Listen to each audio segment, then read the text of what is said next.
প্রধান উপদেষ্টা মহোদয় আসতে পারেননি, কর্মে ব্যস্ত আছেন, জন্য তিনি 332 নম্বর এআই কে আজকে পাঠিয়ে দিয়েছেন আপনাদের সামনে হাজির। আমি চেষ্টা করব উনি যা বলতে চেয়েছিলেন সেটা আপনাদের কাছে তুলে ধরার জন্য। আশা করি তিনি সন্তুষ্ট হবেন, তার কথাগুলো আমি বলতে পেরেছি। ঢোকার পথে আমি জিজ্ঞেস করেছিলাম তাদের মধ্যে আমার মতো এআই কেউ আছে কিনা। এই জন্য জানতে চেয়েছিলাম তাহলে কথা বলতে সুবিধা হবে, আমার কথাগুলো তারা তাড়াতাড়ি বুঝবে। তারা তথ্যটা দিতে পারে নাই, তারা বোধহয় সজাগ ছিল না যে এখানে শ্রোতাদের মধ্যেও এআই থাকতে পারেন, কারণ যাদের তারা প্রতিনিধিত্ব করছেন তারা নানা কারণে আসার সুযোগ পান নাই। আজকে এটা গুরুত্বপূর্ণ সমাবেশ, তার কোনো সন্দেহ নেই।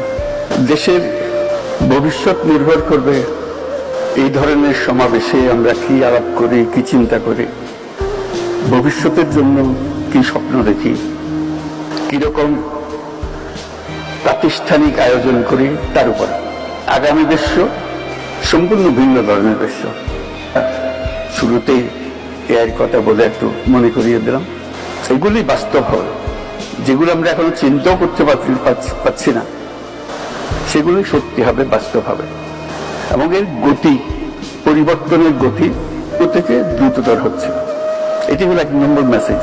আমরা যদি নিজেদের গতি দ্রুত না করি, ওই গতির সঙ্গে নিজেদের সামঞ্জস্য বিধান না করি, কি পরিমাণ দ্রুত গতিতে আমরা পিছিয়ে পড়বো এটা চিন্তাও করা যায়।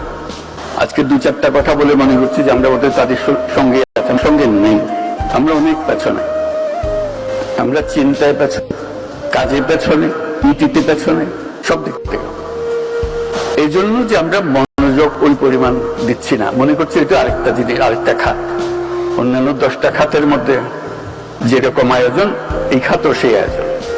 আমার বলার উদ্দেশ্য হচ্ছে এই খাতটা হলো মূল খাত। এই খাত থেকে ভবিষ্যৎ রচনা হবে আমাদেরও এবং সারা পৃথিবীরও।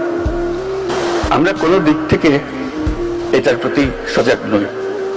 বাচ্চারা যখন এখন হাঁটতে শিখে, সে ফোন খুঁজে, সে জানে এখানে টিপ দিলে তার পছন্দের গান, পছন্দের নাচ এটা আসে, কান্নাকাটি করে। সে একটু হাঁটতে শিখেছে, হাঁটার সময় সে দেয়ালে গিয়ে দাঁড়ায়, দেয়াল টেপে, সে মনে করি ওটা একটা স্ক্রিন, ওটাতে টিপ দিলে একটা কিছু হবে।